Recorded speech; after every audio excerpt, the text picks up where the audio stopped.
All right, we're going to demonstrate some common suture techniques for skin closure. We'll start with the instruments.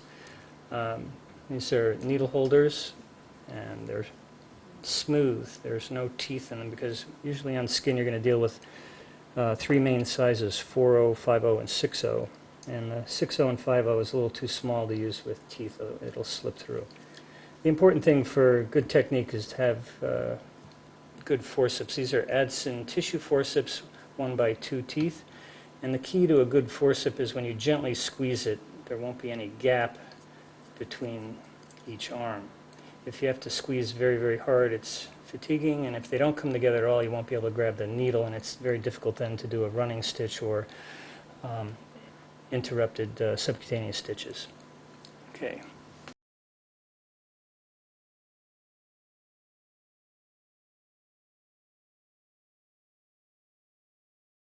We're going to demonstrate the simple interrupted, also called the percutaneous stitch, or abbreviated PQ. You want to angle just away from the wound edge, across to the other side.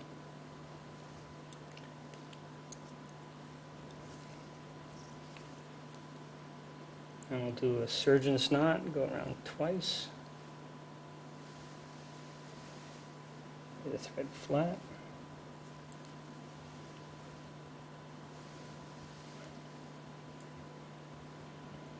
There's your square knot. Pull the knot off to one side. Probably want to get the hand action here more.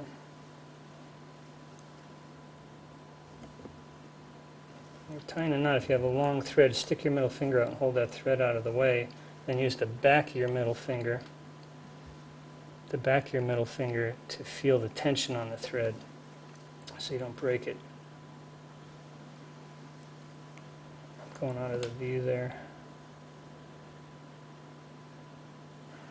So stick your finger out, hold that thread out of the way, over and under. If you get lost when you're first tying this over and under, if it gets confusing, put the needle holder where the laceration is. And if the needle and thread is over here, that means you have to go this direction. And now the needle and thread's over on that side. I have to come back this way and go under. When they say under, you're going underneath this thread here.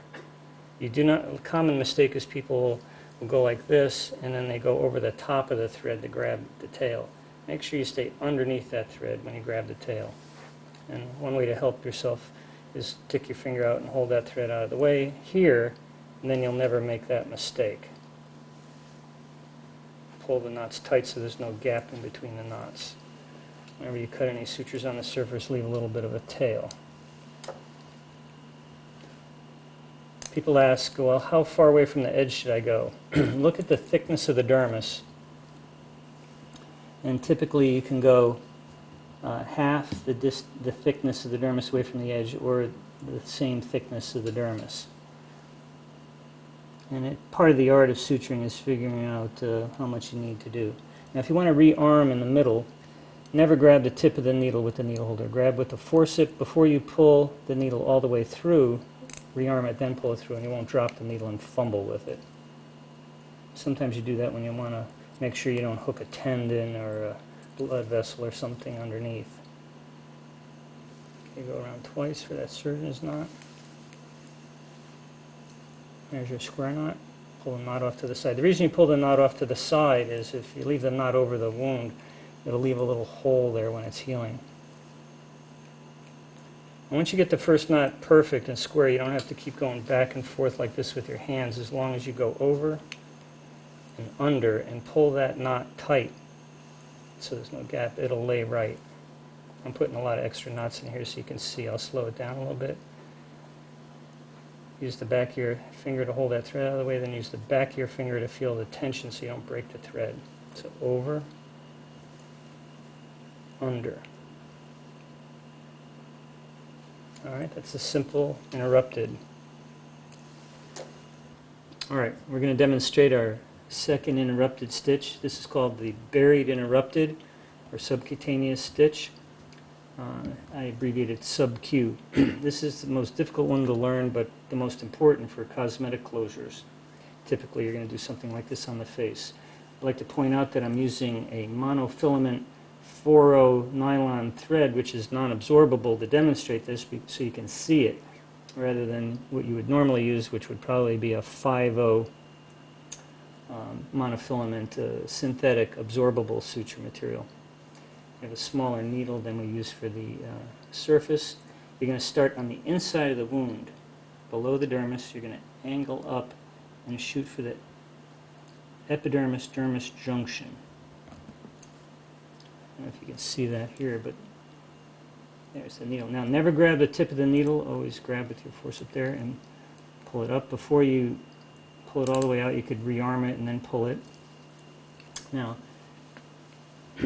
it's very important that you line this up to the other side exactly. So take your fingers and pull the wound lengthwise this way to line it up. And normally there'd be blood on here, and you could lay it down on the other side like this and make a little chalk mark or a little blood mark.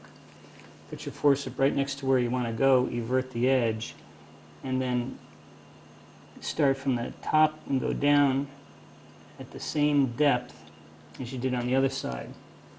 Now, a subtle important thing is you want to make sure that your needle and thread are on the same side as the tail. What I mean by that is this tail and the needle and thread have to be on the same side. You don't want to be on opposite sides of this piece of thread, or otherwise when you tie it, it won't get tighter. And you want it to get tighter when you do the inside stitches. Now, you never do a surgeon's knot when you're doing SubQ stitches because you do want it to get tighter, so just do a square knot. Now, the needle and thread's over on that side, your needle holder's here, so you have to start with the, like you're doing the under stitch, and that's because everything's kind of upside down. So you just go around once, grab that tail, pull parallel with the cut. Now you're going to go over on that second half of the knot. Now this is the most important part. This is where you pull it and jiggle it, get the edges to come right together, so the edges are touching, and it helps give you eversion. So that's 2 knots right there. And we'll just put in a last one. So we got 5 throws, 2.5 knots. When you cut the thread, make sure you don't leave any tail. Pull up on it, slide your iris scissor down into the wound parallel with the cut. When you feel the knot, then cut. All right, let's take a look at it and analyze it. If you could zoom in on that.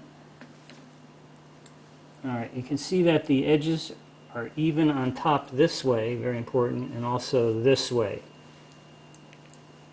You would go all along the wound and do that on somebody's face, and then you could use skin glue to close it, or steri-strips, or little 6/0 running stitches and take them out within 3 to 5 days to avoid any stitch marks. Let me demonstrate this one more time.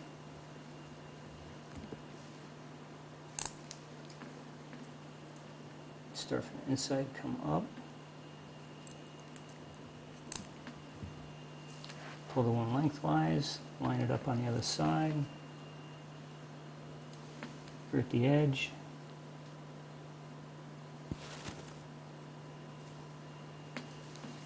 stay on the same side as the tail,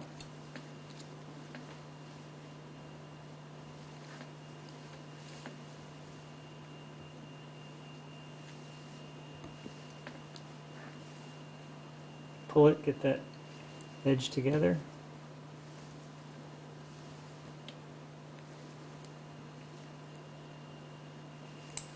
Okay, pull up on both threads, slide down with your iris scissors to the knot, and cut so there's no tail.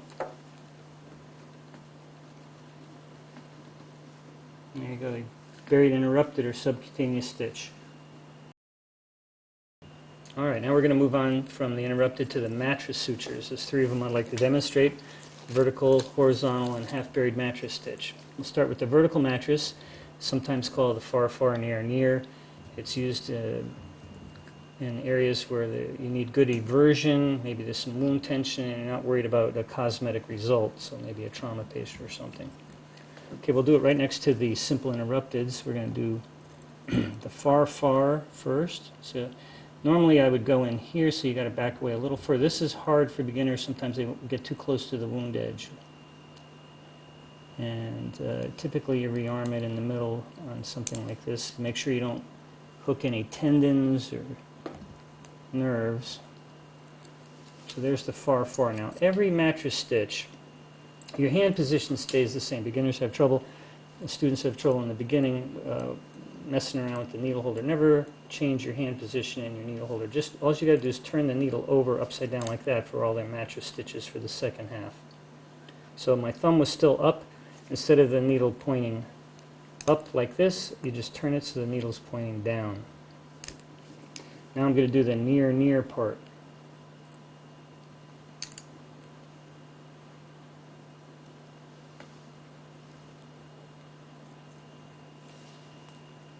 So you just bite it near,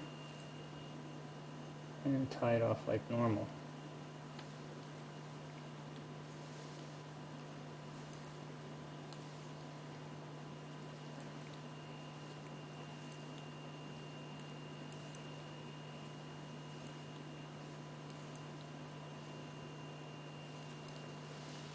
You can see how it gives you excellent wound eversion. Now, this is a dead pig pork belly where your bacon comes from. It's a little dried out. You can see that whenever you do the vertical mattress like that, sometimes it exposes the dermis on the inside. It's not that big of a deal. But when you have thick enough skin, there's another option you have. Rather than going through the dermis all the way on the near, you can go intradermal, and it'll close that gap up a little bit. So I'll demonstrate it the same way, only doing it intradermally on the second half. So I'm going to go from one side to the other without rearming in the middle. If you have a big needle, you can do it that way. So remember, you just turn the needle upside down and rearm it. If you have a big needle and you want it to feel smaller, you can choke up on it a little more for the near part. So this time I'm going to go intradermally when I exit here. See how the needle is in the dermis right there? And then go intradermally at the same depth on the other side. And exit on the surface. Now when you tie it off, it'll close any gap you had in the dermis.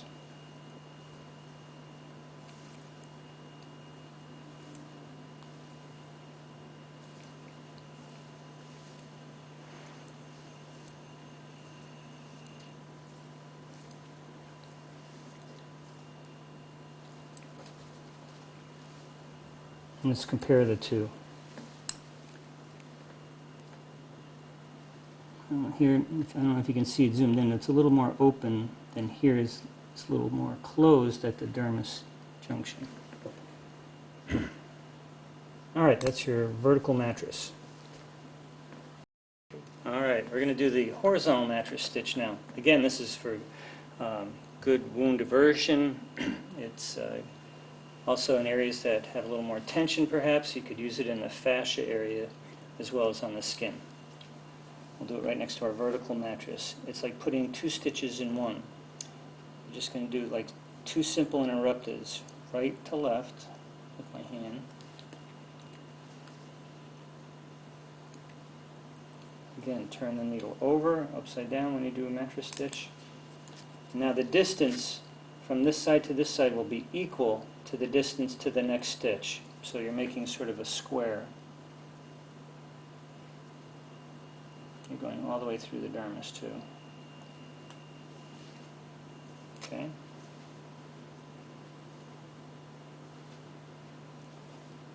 Now you just tie it off like normal with a surgeon's knot. See how it really everts the edge there. Exposes the dermis. It'll still feel alright.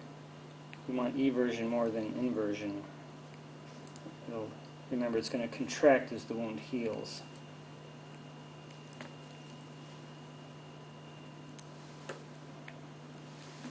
Alright. Let me show you the same stitch, only this time I'm going to tie it a little differently. And I'll demonstrate it with a pig foot, because quite often you're going to get a laceration between the thumb and index finger because somebody was opening up a can of tuna fish or dog food or something and cut their hand with a knife or the edge of the can. So this is a good place to do a horizontal mattress stitch, because typically on a human you're going to use 5/0 monofilament nylon, and you have to leave the stitches in for about 10, 12, maybe even 14 days, and quite often they'll be buried when you do the regular horizontal mattress stitch. So I'll show you how to do a pulley stitch, and that avoids having it get buried. Also, in this particular area, you don't need to put any sub-Q stitches in the hand. You wouldn't want to. And you can't do simple interrupteds because quite often the skin will overlap like this and it just won't heal. And when you take the stitches out, it just pops open. In a vertical mattress, you don't have the room in between the fingers typically to do a vertical mattress. So we'll do a horizontal mattress here. See, I'm just going right to left. Turn the needle over. I'm going to go left to right.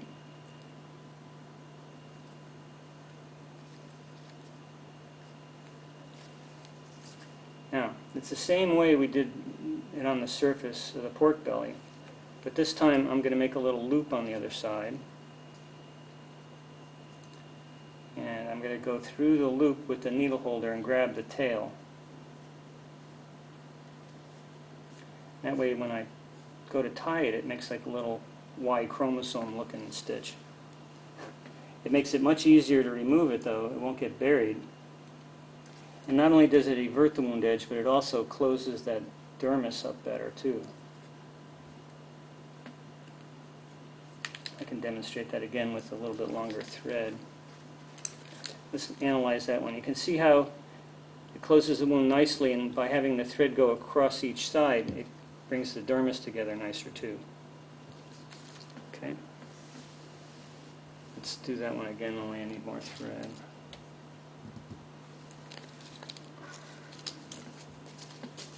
I can do it in the same spot.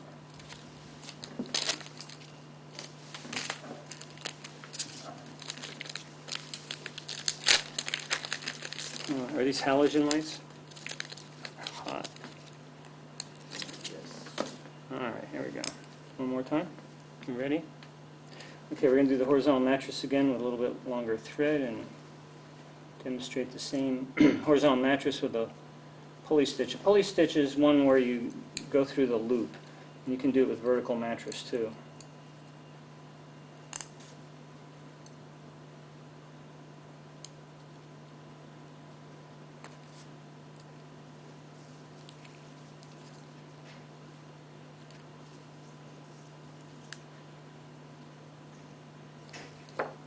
Alright, so make sure my hands are out of the way so you can see. See, I'm going to go around the thread twice and stick the needle holder through that loop, grab the tail, and then as I pull it, you can see it better there how it lays. And pull it till you get the eversion you want. There's your square knot. There. Excellent stitch for in between fingers and toes, and in between the thumb and index finger when somebody cuts themselves with a knife. And if you do that pulley stitch, it's much easier to remove the stitches after a couple of weeks, and it won't be all buried. And plus it closes up the, instead of having the dermis stick up like this, it closes that dermis a little nicer like that. So, horizontal mattress, pulley stitch in between the fingers and toes. All right, we're going to demonstrate another mattress stitch. This one's called the half-bury mattress stitch. Also the corner stitch, because that's usually where it's used, on a corner. And sometimes an apical stitch, apical flaps and stuff. Here we have a nice V-shaped laceration with a flap. And you don't want to just put a simple interrupted along the tip because it compromises the blood supply. And we're going to do a half-buried mattress where we're going to go through the tip or the apex of that flap with an intradermal stitch. So when it's tied off, it's going to look like a horizontal mattress stitch on this end here. So when you're visualizing where to start, you want to make sure that when you tie it, you're not going to go right across the tip. You want to be back away from the tip a little bit. So if you have a V shape, just extend it into like an X shape and kind of go along that dotted line in your mind there. And that's where I want to enter then, about right here.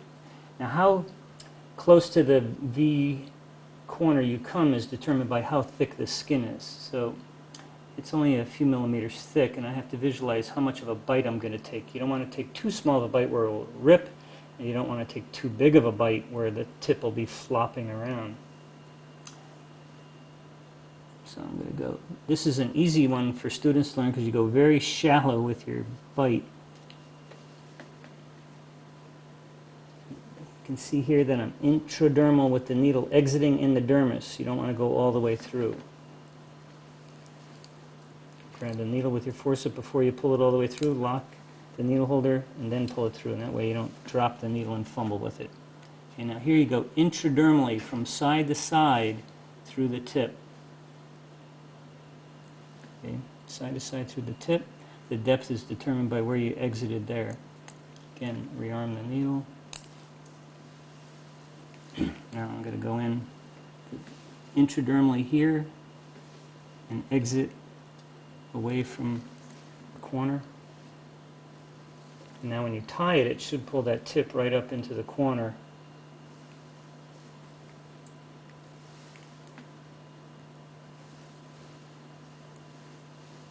So you only see half of that mattress stitch because the other half is buried.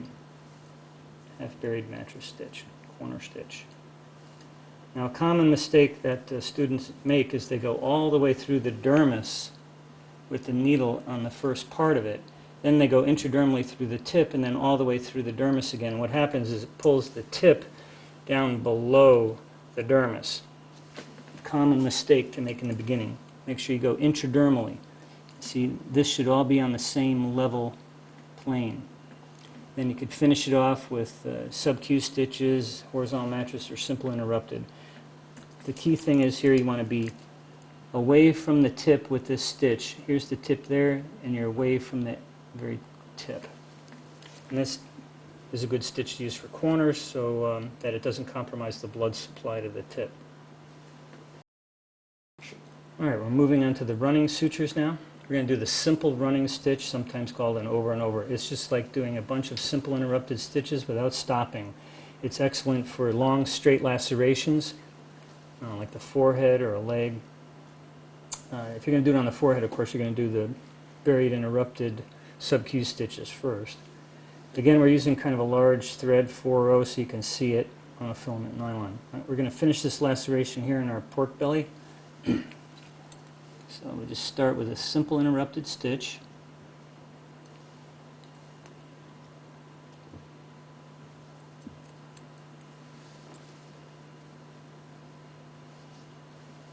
Put in a square knot.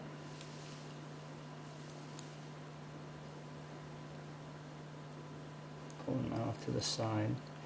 Whenever you do a running stitch in monofilament, make sure you put in at least like 4 knots so that it doesn't come unraveled.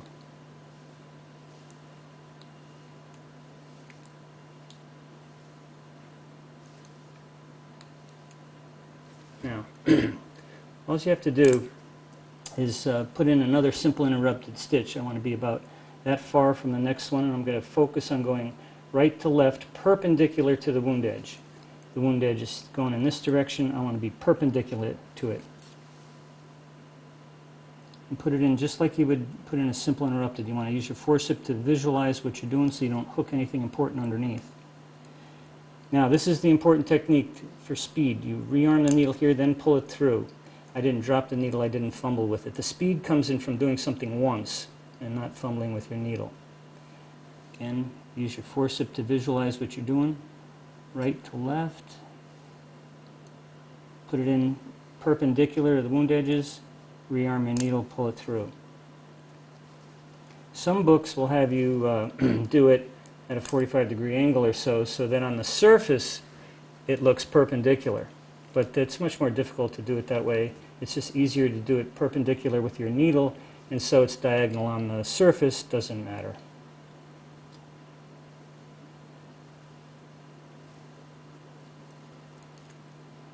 Practice this technique of rearming it without fumbling with the needle. That's where the speed comes in.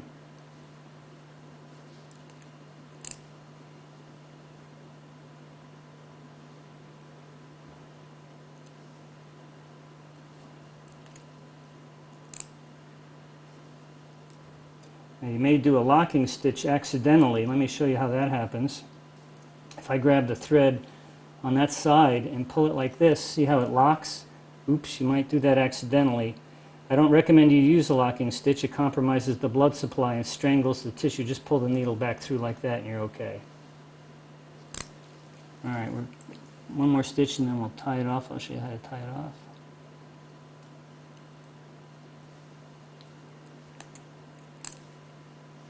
Okay, here's our last stitch.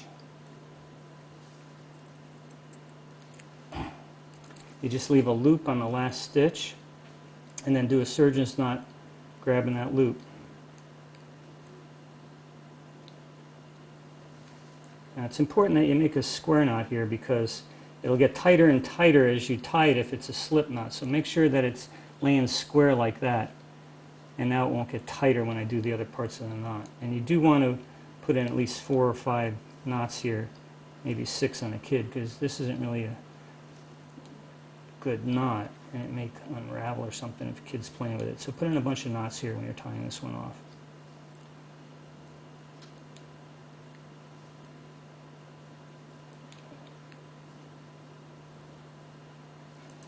When you cut the thread, you're going to have 3 tails on this end and 1 tail where you started.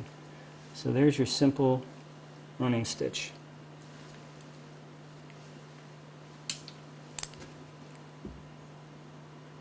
All right, we're going to demonstrate another running stitch called the running intradermal, or the running subcuticular stitch, or running SubQ stitch. This one is often used on the abdomen after a C-section. You've closed up the muscle fascia and you come up to the dermis and you just want to close it quickly with a running intradermal stitch.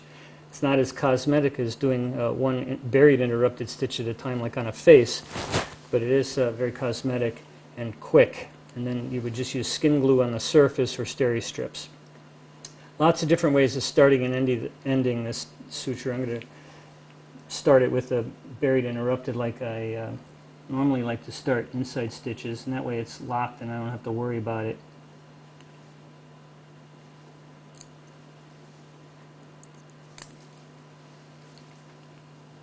Now again, I'm using a non-absorbable suture so that you can see it.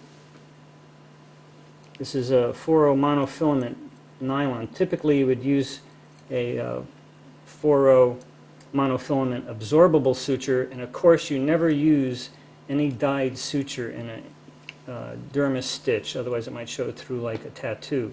So make sure you always use clear or white sutures for the inside.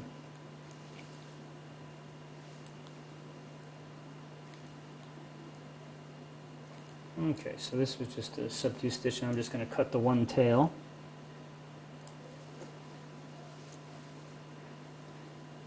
And now we do a running intradermal stitch. We're basically going to go back and forth.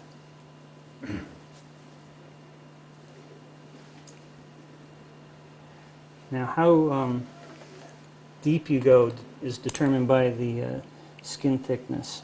So you want to be at the same depth on each side.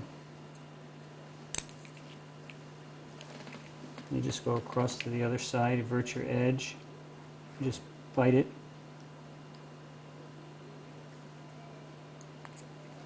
Rearm that needle before you pull it through.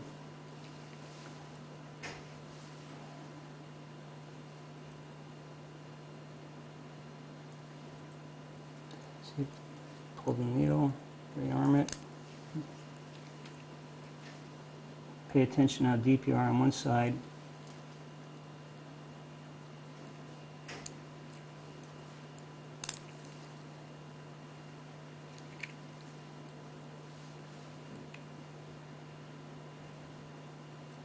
This pork belly is pretty thick in this particular area, and normally you would use probably a bigger needle than this one.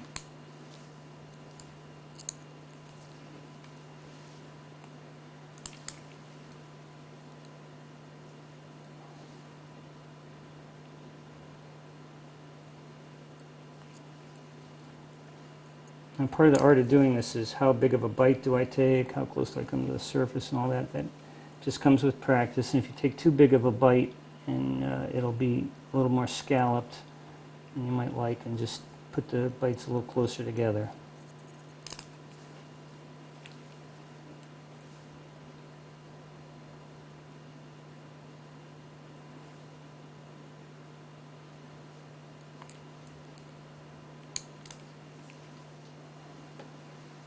Okay, we're down at the end now.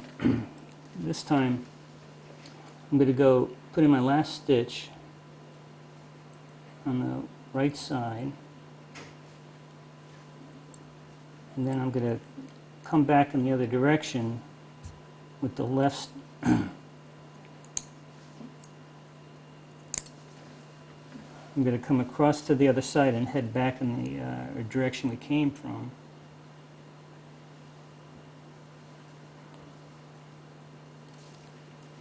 And to tie this, common way to tie it now is to do a hand tie here. Let me demonstrate that for you.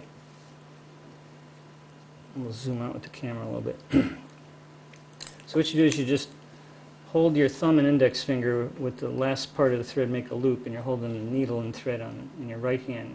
And you're just going to stick your middle finger across and grab that thread. And then as you let go with your thumb and index finger, put them down into the hole, the thumb and index finger into the hole, and then when you open up your fingers, you'll be pulling it down closed. So again, you just grab it with your middle finger, let go with your thumb and index finger. Now you could come up this way with your thumb and index finger, but then it won't really pull closed very well. Like coming in from this direction, then I can use my index finger to pull it shut. This is a slip knot, it's not really a true knot. You do that 3 times. And then after the third one, you grab it and pull the whole thing through and then pull it shut.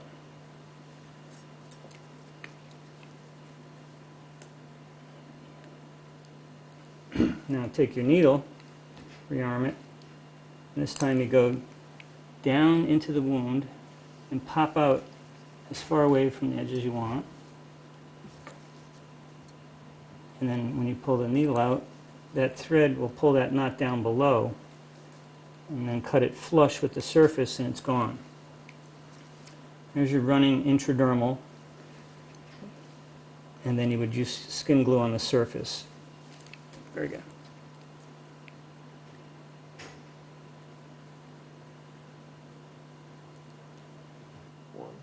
All right, I'd like to demonstrate a figure 8 suture now, a vertical figure 8.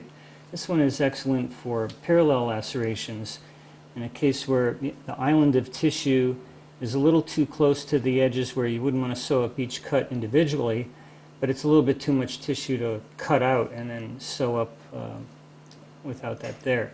Sometimes folks have tried to do horizontal mattress stitches and going intradermally through the island of tissue, but it puckers and it's time consuming and difficult to do. The vertical figure 8's fast and easy and it gives you the eversion you want. So you just start on one side like you're putting in a simple interrupted, and then you go into the island of tissue like that, right to left. Now you turn the needle upside down like you're doing a mattress stitch, so you just turn the needle over. Now you're going to come back in the other direction. You're going to come up in the island of tissue kind of next to the other spot.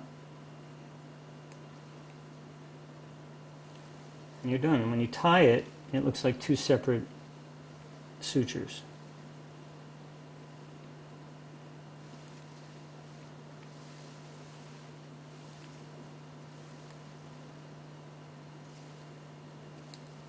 It works really good on parallel lacerations. You don't have to do this stitch for every part of it, for instance. You could mix it up a little bit. You could do running stitches here and there, and then just use this occasionally if you need to line things up and get some eversion.